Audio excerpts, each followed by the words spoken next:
The Murders in the Rue Morgue by Edgar Allan Poe. Complete audiobook. Part 1. The mental conditions which are usually regarded as analytical are, in themselves, little susceptible of analysis. We consider them only by their effects. Of them we know, among other things, that they are always, when possessed in an extraordinary degree, a source of most vivid enjoyment to the possessor. Just as the strong man takes pleasure in his physical prowess, delighting in certain exercises which put his muscles into action, so the analyst takes pleasure in that intellectual activity which is exercised in the act of unraveling. He derives satisfaction from even the most trivial occupations which call upon his talent. He is very fond of enigmas, riddles, and hieroglyphics, and in every solution he displays a sense of keenness which appears to the vulgar as supernatural penetration. The results, obtained by a single mind, and the essence of the method, really take on the whole appearance of intuition. This faculty of resolution is, perhaps, much strengthened by mathematical studies, and especially by that most important branch of them, which, improperly, and only in view of its previous operations, has been called par excellence analysis. And yet calculating is not intrinsically analyzing. A chess player, for example, performs the one without exerting himself in the other. It follows from this that the game of chess, in its effects on the mental character, is not sufficiently understood. I am not going to write a treatise now, but merely preface a very singular account, with observations made in haste. I will therefore take this opportunity to assert that the most important faculties of the reflective intelligence work more decisively and profitably in the simple game of draughts than in all that frivolous frivolity of chess. In the latter, where the pieces have various and bizarre movements, with diverse and variable values, the most important faculties of the reflective mind are more decisively and profitably employed in the simple game of draughts than in all that frivolous frivolity of chess. The game of checkers, which is only complicated, is mistakenly taken, a very common mistake, for profound. Here, attention is powerfully brought into play.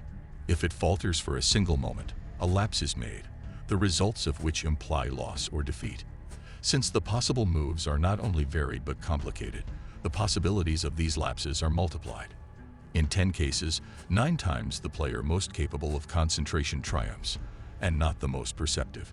In the game of checkers, on the contrary, where the moves are unique and of very little variation, the possibilities of lapse are less, and since attention is relatively distracted, the advantages that each of the parties gains are achieved by superior perspicacity.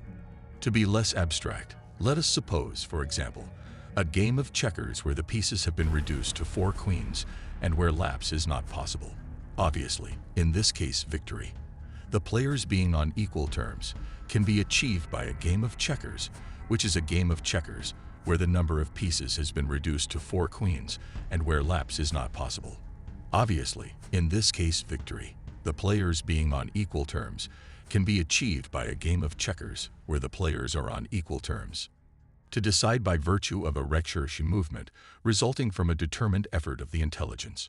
Deprived of ordinary resources, the analyst succeeds in penetrating the mind of his opponent. He thus identifies himself with him, and often discovers at a glance the only means, sometimes, in fact, absurdly simple, that can lead him into error or lead him to a wrong calculation. Whist has long been known for its influence on the calculating faculty, and men of great intelligence have found in it an apparently inexplicable enjoyment, while they have abandoned chess as a frivolity. There is certainly no game of its kind which so exerts the analytical faculty. The best chess player in the world can be little more than the best chess player, but skill at whist implies a capacity for success in all other important enterprises in which intelligence is opposed to intelligence. When I say skill, I mean that perfection in the game, which involves an understanding of all the sources from which a legitimate advantage is derived. These sources are not only diverse, but multiform. They are often in the recesses of thought, and are entirely inaccessible to ordinary intelligence. To observe attentively is to remember distinctly, and from this point of view, the chess player capable of intense concentration will play whist very well, since Hoyle's rules, based on the pure mechanism of the game, are sufficient and generally comprehensible. Hence, a good memory and playing by the book are usually regarded as the sum total of excellent play. But it is in cases outside the bounds of pure rule that the analyst's talent is shown. He silently makes a portion of observations and deductions. Possibly his fellow players will do the same, and the difference in the extent of information obtained will not be based so much on the validity of the deduction as on the quality of the observation. The important thing is to know what to observe. Our player does not limit himself to the game alone, and although this is the object of his attention, he must dispense with certain deductions originating from considering objects foreign to the game. He examines the physiognomy of his partner and compares it carefully with that of each of his opponents. He notices the way the cards are distributed to each hand, frequently calculating trump by trump, and so much by observing the looks of the players at his game. He notices each of the variations in the faces as the game progresses, gathering a great number of ideas from the differences he observes in the various expressions of confidence, surprise, triumph, or displeasure. In the way a trick is picked up, he judges whether the same person will be able to take the next one. He recognizes the played card in the gesture with which it is placed on the table, a casual or involuntary word, the accidental way in which a card falls or turns over, the anxiety or indifference which attends the action of avoiding being seen, the counting of the tricks and the order of their placement, perplexity, doubt, enthusiasm, or fear. All these afford his apparently intuitive perception indications of the true state of things. When the first 2 or 3 turns have been played, he thoroughly knows the suits of every man, and from that moment he lays out his cards with as complete command of purpose as though all the other players had their hands turned to him. Analytical power must not be confounded with mere wit, for while the analyst is necessarily ingenious, the ingenious man is often remarkably incapable of analysis.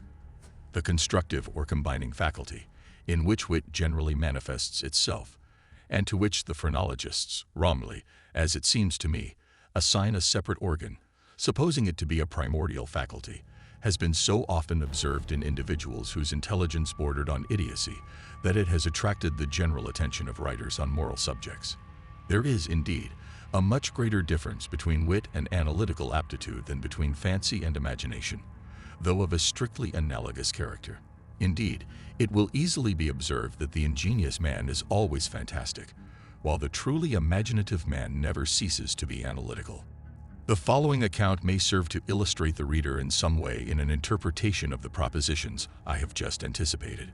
Being in Paris during the spring and part of the summer of 18, I made the acquaintance of Monsieur C. Auguste Dupin. This young gentleman belonged to an excellent, or rather, an illustrious family, but by a series of adverse events he had been reduced to such poverty that the energy of his character failed him, and he gave up his worldly ambitions, as well as his efforts to restore his fortune. By the approval of his creditors, he was left in possession of a small remnant of his estate, and out of the income which it yielded he found means, by rigorous economy, of providing for the necessities of his life, without troubling himself in the least about superfluous things. In reality, his only luxury was books, and these are easy to acquire in Paris.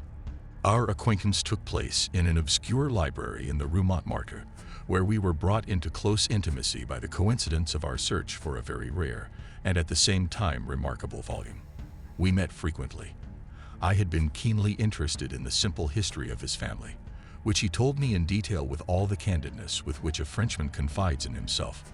On the other hand, I admired the amount of his reading, and above all, I was touched by the passionate eagerness and lively freshness of his imagination. The nature of the researches which occupied me at that time in Paris made me understand that the friendship of such a man was to me an inestimable treasure. With this idea, I confided myself frankly to him. Finally, we agreed that we should live together as long as I remained in the city, and as my financial affairs were less embarrassing than his, I was allowed to take part in the rent and to furnish, in accordance with the somewhat fantastic and melancholy nature of our common temperament, an old and grotesque house, long since abandoned on account of certain superstitions which we did not wish to investigate. In fact, the house trembled as if it were about to collapse in a remote and desolate corner of the Faubourg Saint-Germain. Had the routine of our life in that place been known to the people, we would have been thought mad, though of a harmless sort. Our seclusion was complete. We received no visitors. In reality, the place of our retirement was a carefully guarded secret from my old companions, and Dupin had long since ceased to frequent or make himself visible in Paris. We lived for ourselves alone. One oddity of my friend's character, I know not how else to describe it, was that he was in love with the night. But to this bizarreness, as to all his others, I would easily condescend and give myself up to his singular whims with perfect abandon. The black divinity could not always be with us, but we could counterfeit his presence.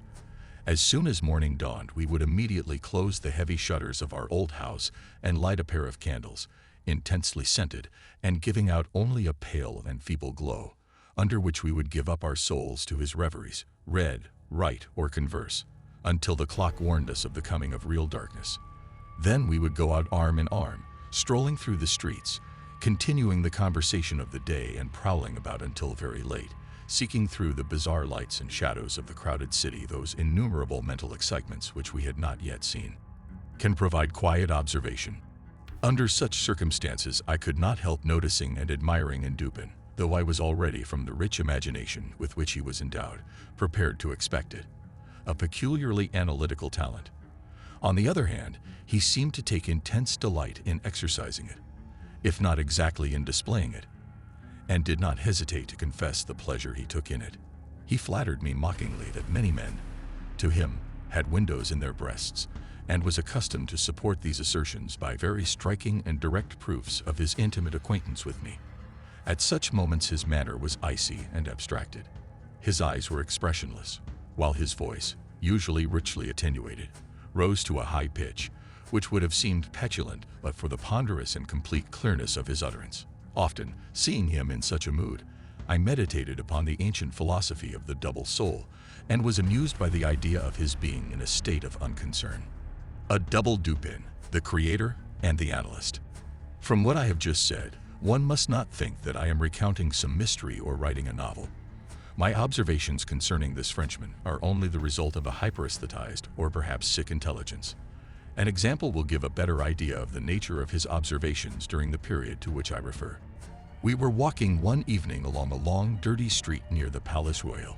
Each of us seemed to be lost in his own thoughts, and for at least 15 minutes neither of us uttered a single syllable.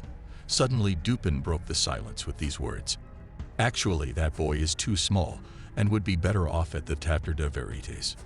"No doubt," I replied, without paying attention to what I was saying, and without noticing at that moment, so absorbed had I been in my reflections, the extraordinary way in which my interlocutor had made his words coincide with my meditations. A moment later I recovered myself and experienced profound astonishment. "Dupin," said I, gravely, "what has happened is beyond my comprehension. I do not hesitate to declare that I am astonished, and can hardly believe what I have heard. How could you possibly have guessed that I was thinking of?" Saying this, I paused to make sure, without further ado, that he really knew who I was thinking of. "At Chantilly?" he asked. "Why did you stop? You thought your short stature was not suitable for a career in tragedy." This was precisely what had formed the subject of my reflections. Chantilly was a former cobbler of the Rue Saint-Denis, who, passionate about the theater, had played the part of Jerry's in Crebellin's tragedy of that name. But his efforts had provoked the ridicule of the public. "Tell me, for God's sake," I cried, "by what method, if any, you have penetrated into my soul in this case." In truth, I was much more astonished than I would have liked to confess. "It was the fruit seller," replied my friend, "who led you to the conclusion that the shoe mender was not tall enough to play the part of Xerxes et genus homme." "The fruit seller? You surprise me. I don't know any of them." "Yes, that's the man you ran into when you entered this street about 15 minutes ago." I then remembered that a fruit seller, carrying a large basket of apples on his head, had indeed almost knocked me down, unintentionally, as we were passing from Rue C into the alley in which we now found ourselves. But I could not understand the connection of this fact with Chantilly. There was no reason to suppose any charlatanism in Dupin. "I will explain it to you," he said, "in order that you may understand everything clearly.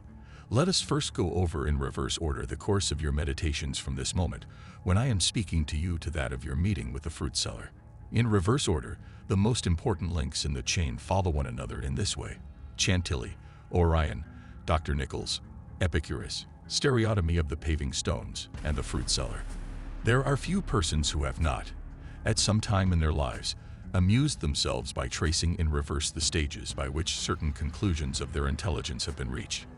It is often an occupation full of interest, and the person who tries it for the first time is astonished at the apparently unlimited distance and the lack of connection which seemed to intervene from the point of departure to the final goal. Judge, then, how astonished I was when I heard what the Frenchman had just said, and could not help acknowledging that he had spoken the truth. He went on in this manner. If I remember correctly, we were talking about horses just as we were leaving C Street. This was the last subject we discussed. As we entered this street, a fruit seller carrying a large basket on his head passed us quickly and pushed you against a pile of cobblestones where the road is being repaired. You put your foot on one of the loose stones, slipped, and slightly twisted your ankle. You appeared to be somewhat annoyed or ill-humored, muttered a few words, turned to look at the pile of cobblestones, and then walked on in silence.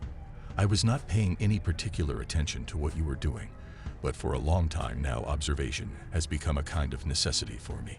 You walked with your eyes fixed upon the ground, gazing with a sullen expression at the ruts and divots of the pavement, from which I gathered that you were still thinking of stones. You proceeded thus till we came to the little street called Lamartine, which, as a trial, has been paved with blocks laid on top of each other and fastened together. As we entered it, your face brightened, and I perceived that your lips were moving. From this movement I could not doubt that you were uttering the word stereotomy, a term so affectedly applied to this kind of paving. I was sure that you could not utter the word stereotomy to yourself without thinking of atoms, and consequently of the theories of Epicurus. And since we were discussing this subject not long ago, I pointed out to you how, in a singular way, and without it having been very much noticed, the vague conjectures of that noble Greek have found in recent history nebular cosmogony its confirmation. I understood from this that you could not resist the temptation to raise your eyes to the great Orion Nebula, and I most certainly hoped that you would do so. Indeed, you did look up, and I then became certain that I had correctly followed the thread of your thoughts. Now, in the bitter article on Chantilly, published yesterday in the Musée, the satirist, making mortifying allusions to the shoemaker's change of name when he put on his cothurnus, quoted a Latin verse of which we have often spoken. I refer to this one. The first letter has lost its old sound. I had told you that this verse was connected with the word Orion, which was originally written Urian. Moreover, from some rather passionate discussions we had about my interpretation, I was certain that you had not forgotten it. It was therefore evident that you associated the two ideas, Orion and Chantilly, and I understood this from the form of the smile I saw on your lips. You were thinking, then, of that immolation of the poor shoemaker. Up to that moment you had walked with a stooped body, but from then on you straightened up, regaining your full height. This movement confirmed to me that you were thinking of the diminutive figure of Chantilly, and it was then that I interrupted your meditations to observe that, as you are a man of short stature, Chantilly would be better off at the Théâtre des Vérités. Shortly after this conversation, we were leafing through an evening edition of the Gazette des Tribunaux, when the following headlines caught our attention.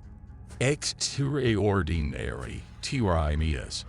This morning, about 3 o'clock, the inhabitants of the Quartier Saint-Roch were awakened by a series of frightful cries, which seemed to proceed from the 4th floor of a house in the Rue Morgue, occupied, it is said, by a certain Madame L'Espanaye and her daughter, Mademoiselle Camille Espanaye.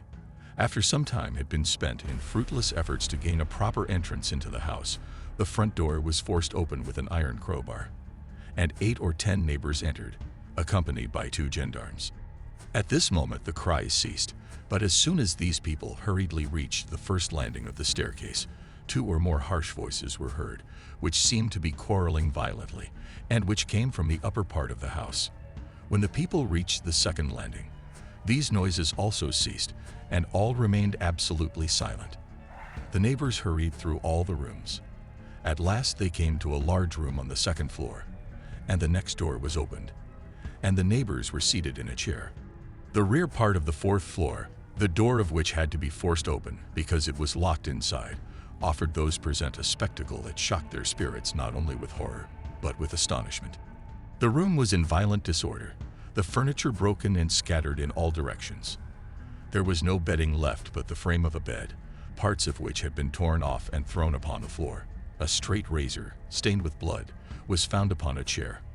There were 2 or 3 long locks of gray hair, soaked in blood, and appearing to have been torn out by the roots, on the mantelpiece. On the floor were found 4 Napoleons, an earring adorned with a topaz, 3 large silver spoons, 3 small Alger metal teaspoons, and 2 sacks containing about 4,000 francs in gold. In one corner were found the drawers of a chest, opened and apparently ransacked, though some things remained in them. A small iron chest was also found under the bed, not under its frame. It was open, and the lock still contained the key. In the chest were found nothing but a few old letters and other unimportant papers. No trace of Madame l'Espanaye was to be found, but as an abnormal quantity of soot was noticed about the hearth, an examination was made of the chimney. And, it is horrifying to say, the body of her daughter, which had been placed head downwards and had been thrust through the narrow opening to a considerable height, was removed. The body was still warm. On examination, it was discovered to be numerous abrasions, doubtless occasioned by the violence with which the body had been thrust in, and the effort which had been expended in extracting it. Deep scratches were to be seen on her face, and purple bruises and deep marks made by the nails on her throat, as if death had been caused by strangulation. After a careful examination of all the rooms, without making any new discoveries, the company proceeded to a small paved court at the back of the building, where they found the body of the old lady, with the throat so cut that the head fell off the trunk when the body was lifted. Both the throat and the head were so horribly mutilated that they scarcely retained any human appearance. As far as we know, not the slightest clue has yet been obtained that would clarify this horrible mystery. Listen to the sequel on Planeta Libro.